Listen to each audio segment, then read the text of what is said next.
வணக்கம் மக்களே, நாம இந்த ஆரோக்கியமான பதிவில் நம்மளுடைய எலும்புகளை பலப்படுத்திக்கிறதுக்கு என்னென்ன மாதிரியான ஆரோக்கியமான உணவுகளை இயற்கையிலிருந்து எடுத்துக்கொள்ள வேண்டும் அப்படின்றத பற்றி தான் பார்க்க போகிறோம். இப்போது உங்களுக்கு நம்மள பல பேருக்கும் பார்த்தீங்கன்னா இந்த மூட்டு வலி, எலும்பு சம்பந்தமான ஆஸ்டியோபோரோசிஸ், எலும்பு மெலிவு நோய், எலும்பு உருக்கி போன்ற பல பிரச்சனைகள் இருப்பதை நீங்கள் பார்த்துருப்பீங்க. இதுக்கெல்லாம் காரணம் அவங்களுக்கு கால்சியம் இருந்திருக்கக்கூடிய உணவுப் பொருட்களை கொடுக்காததாலோ அல்லது விட்டமின் டி சத்து இருந்திருக்கக்கூடிய உணவுப் பொருட்களை கொடுக்காததாலோ ஒரு காரணமாக இருந்தாலும், இன்னொரு காரணம் இயற்கையாகவே அவங்க அந்த சத்துக்களை பெற முடியாத பிரச்சனைகளையும் இருக்கலாம். இப்போ நம்ம கால்சியம் சத்து இருந்திருக்கக்கூடிய உணவுப் பொருட்களையோ அல்லது சூரிய ஒளியிலிருந்து விட்டமின் டி சத்துக்களை பெறுவதன் மூலமாகவோ பலவிதமான நன்மைகளை பெற்று நம்மளுடைய எலும்புகளை பலப்படுத்திக்கலாம். இதன் மூலமாக நம்ம எளிதில் கீழே விழுந்திருந்தா கூட நம்மளுடைய எலும்புகள் உடையாத அளவுக்கு ஸ்ட்ராங்காக வச்சுக்கலாம். அப்படி எலும்புகள் ஆரோக்கியமாக இருக்கிறதுக்கு நம்ம என்னென்ன மாதிரியான உணவுகளை எடுத்துக்கொள்ளணும், என்னென்ன மாதிரியான முறைகளை கடைபிடிக்கணும் அப்படின்றத பற்றி நம்ம தெளிவாக பார்ப்போம். அதை பற்றி பார்க்கறதுக்கு முன்னாடி இந்த வீடியோவுக்கு மட்டும் ஒரு லைக் கொடுத்துட்டு இந்த தகவலை உங்களுக்கு தெரிஞ்சவங்களுக்கும் ஷேர் பண்ணிடுங்க. இது அவங்களுக்கும் பயனுள்ளதாக இருக்கக்கூடிய ஒரு ஆரோக்கியமான பதிவு தான். இது போன்ற அப்டேட்ஸ்கள்லாம் நீங்கள் தொடர்ந்து பார்க்கறதுக்கு நம்மளுடைய ஹெல்த் நியூஸ் தமிழ் சேனலை சப்ஸ்கிரைப் பண்ணி வச்சுக்கோங்க. பக்கத்தில் இருக்கக்கூடிய பெல் பட்டனையும் கிளிக் பண்ணி ஆல் அப்படின்ற ஆப்ஷனையும் மறக்காமல் செட் பண்ணி வச்சுக்கிட்டீங்க அப்படின்னா நான் போடக்கூடிய எல்லா அப்டேட்ஸும் உங்களுக்கு நோட்டிஃபிகேஷன் அடிக்கடி சேரும். சரி வாங்க மக்களே, இப்போ வீடியோக்குள்ளே போயிடலாம். எலும்புகள் பலம் பெற வேண்டும் என்று நினைக்கிறவங்க கீரை வகைகளை தொடர்ந்து தங்களுடைய உணவுகளை சேர்த்துக்கலாம். எலும்புகள் உறுதியாகவும் ஆரோக்கியமாகவும் இருக்கிறதுக்கு உதவக்கூடிய ஊட்டச்சத்து கால்சியம். அது கூட இணை ஊட்டச்சத்துக்களாக மெக்னீசியம் மற்றும் பொட்டாசியம் ஆகிய 2 மினரல்ஸ்களுமே எலும்புகளினுடைய அடர்த்திக்கும் ஆரோக்கியத்திற்கும் உதவிகரமாக இருக்கு. மேலும் பல உணவுகள் இல்லாத விட்டமின் கே மற்றும் ஃபோலேட் ஆகிய 2 சத்துக்களுமே எலும்புகளுக்கு ரொம்ப ரொம்ப அவசியம். இந்த அனைத்து சத்துக்களுமே பச்சை நிற காய்கறிகள், அதாவது கிரீன் வெஜிடபிள்ஸ் மற்றும் கீரைகள்ல அதிக அளவில் இருக்கும். அது மட்டும் இல்லாமல் இதில் பார்த்தீங்கன்னா அல்கைன் தன்மை இருக்கிறதால உங்களுடைய உடல் இருக்கக்கூடிய pH உடைய அளவையும் சரி செஞ்சு உங்களுடைய எலும்பு அடர்த்தியை சரியான அளவில் பாதுகாக்கிறதுக்கு இந்த கிரீன் வெஜிடபிள்ஸ், அதுக்கப்புறம் இந்த கீரைகளும் உதவிகரமாக இருக்கும். ஸோ தினமும் நீங்கள் ஏதாவது ஒரு காயை அதாவது பச்சை இலை காய்கறிகளை உங்களுடைய உணவுகளை நீங்கள் சேர்த்துக்கலாம். வாரத்தில் 2 கீரைகளை சுழற்சி அடிப்படையில் நீங்கள் சேர்த்துக்கொள்ளும் போது இந்த பச்சை இலை காய்கறிகள், இந்த கிரீன் வெஜிடபிள்ஸ், இது எல்லாமே, இந்த கீரைகள் எல்லாமே உங்களுடைய எலும்பு ஆரோக்கியமாக பார்த்துக்கொள்ளும். இதன் மூலமாக எந்த விதமான எலும்பு மெலிவு நோய், ஆஸ்டியோபோரோசிஸ், மூட்டு வலி, எலும்பு உருக்கி போன்ற எந்த விதமான எலும்பு சார்ந்த பிரச்சனையும் இல்லாமல் நீங்கள் ஆரோக்கியமாக இருக்கலாம்.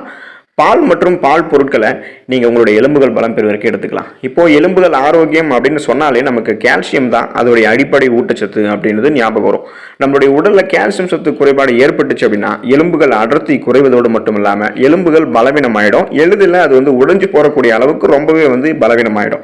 இதனால தான் குழந்தைகளுக்கெல்லாம் அவங்க வளரக்கூடிய பருவத்தில் பால் அதிகமாக நிறைந்திருக்கக்கூடிய உணவுகளை அவங்களுக்கு கொடுப்பாங்க.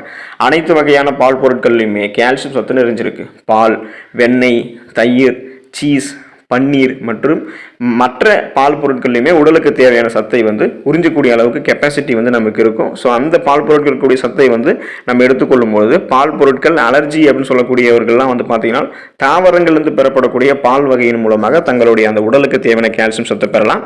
ஸோ இந்த கால்சியம் சத்தை நம்ம பெறும்பொழுது எலும்புகளை நம்ம பலம் பெற வைத்துக் கொள்ளலாம்.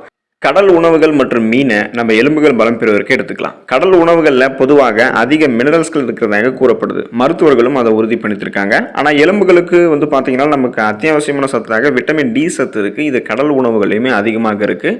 நம்மளுடைய உடல் கால்சியம் சத்தை உறிஞ்சுவதற்கு இந்த விட்டமின் டி சத்து தான் தேவை. இப்போ நம்ம காலையில் அப்படியே பார்த்தீங்கன்னா காலார நீங்கள் சூரிய ஒளியில் நடந்தீங்கனாலே விட்டமின் டி சத்து உங்களுக்கு கிடைக்கும். பலவிதமான கடல் உணவுகள் மற்றும் மீன்கள்லையும் விட்டமின் டி சத்தோட கால்சியம் சத்து மற்றும் ஒமேகா 3 கொழுப்பு அமிலங்கள் எல்லாமே இருக்கு.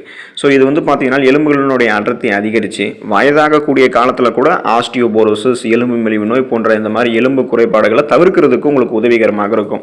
சைவ உணவுகளை சாப்பிட்றவங்கலாம் இயற்கையாகவே விட்டமின் டி சத்தை சூரிய ஒளியின் மூலமாக பெற முடியும். ஸோ இப்போ நான்வெஜ் சாப்பிட்றவங்க மீன்களை சாப்பிட்டு விட்டமின் டி சத்தை பெறலாம், அல்லது கடல் உணவுகள் எடுத்து விட்டமின் டி சத்து பெறலாம். இயற்கையாகவே விட்டமின் டி சத்து சூரிய ஒளியின் மூலமாக கிடைக்கும். ஸோ அதிலையும் நீங்கள் பெற்றுக்கலாம். இந்த விட்டமின் டி சத்தை பெறும்போது தான் கால்சியம் சத்தை நம்மளால் உறிஞ்ச முடியும். அப்போ தான் எலும்புகளை பலப்படுத்திக்க முடியும். அதுக்கு விட்டமின் டி சத்து ரொம்ப ரொம்ப அவசியம். விதைகள் நம்ம எடுத்துக்கலாம். ஸோ விதைகள் எடுத்துக்கொள்ளும் போது கண்டிப்பாக விதைகள் மற்றும் நட்ஸ் எல்லாம் நம்ம சாப்பிடும் போது நம்மளுடைய நரம்புகளை பலப்படுத்திக்கலாம். கால்சியம் சத்து தவிர புரதம் மற்றும் வேறு சில மினரல்ஸ்களுமே எலும்பினுடைய ஆரோக்கியத்திற்கு தேவைப்படுது.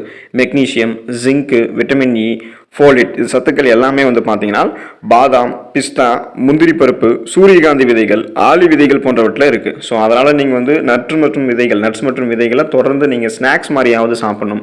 உங்களுடைய உணவுகள்லையும் நீங்கள் சேர்த்துக்கலாம். விதைகள் மற்றும் நட்ஸை நீங்கள் தொடர்ந்து எடுத்துக்கொள்வது ஒரு பழக்கமாக வச்சுருக்கீங்கன்னா பொதுவாகவே உங்களுடைய உடல் பலம் பெறும். நரம்புகள் எல்லாம் ஆரோக்கியமாக இருக்கும். எலும்புகள் ரொம்ப ரொம்ப பலமாக உங்களுக்கு இருக்கும். நீங்கள் கீழே விழுந்தால் கூட அடிப்படாது. உங்களுக்கு அந்த அளவுக்கு எலும்புகள் ஸ்ட்ராங் ஆகிடும். அதுக்கு நீங்கள் விதைகள் மற்றும் நட்ஸை எடுத்துக்கொள்ளணும். ஆரஞ்சு பழத்தை நீங்கள் எலும்புகள் பலம் பெறுவதற்கு எடுத்துக்கலாம். உடலுக்கு தேவையான கோலோஜன் உற்பத்திக்கு விட்டமின் சி என்னும் உயிர் சத்து அவசியம். இந்த விட்டமின் சி சத்து ஆரஞ்சு பழத்தில் இருக்குது. இப்போ நீங்கள் ஆரஞ்சு பழங்களை சாப்பிடும்போது இந்த உயிர் சத்து உங்களுக்கு கிடைக்கும் போது நோய் எதிர்ப்பு சக்தியுமே நீங்கள் அதிகரிப்படுத்திக்கலாம். இதன் மூலமாக சீசனாக புதுசாக அட்டாக் ஆகக்கூடிய தொற்று நோய்களையும் வராமல் தடுத்துக்கலாம். உங்களுக்கு இருக்கக்கூடிய நோய்களையுமே நீங்கள் குணப்படுத்திக்கலாம். விட்டமின் சி சத்து உங்களுடைய உடலினுடைய இணைப்பு திசுக்கள் மற்றும் எலும்பு மஜ்ஜைகள் அனைத்துமே உருவாகிறதுக்கு கோலோஜன் அவசியம். அப்போ அந்த கோலோஜன் விட்டமின் சி உருவாக்கும். எனவே நீங்கள் ஆரஞ்சு பழம் சாப்பிடும்போது கோலோஜன் உற்பத்தி செய்வதற்கு உதவிகரமாக இருக்கும். இதன் மூலமாக எலும்புகளை நீங்கள் பலப்படுத்திக்கலாம். இந்த உணவுகளை நீங்கள் தொடர்ந்து சாப்பிடும்போது ஆஸ்டியோபோரோசிஸ், எலும்பு மெலிவு நோய், எலும்பு உருக்கி, மூட்டு வலி உள்ளிட்ட எந்த விதமான எலும்பு சார்ந்த பிரச்சனைகளுமே நீங்கள் குணப்படுத்திக்கலாம், வராமலும் தடுத்துக்கலாம்.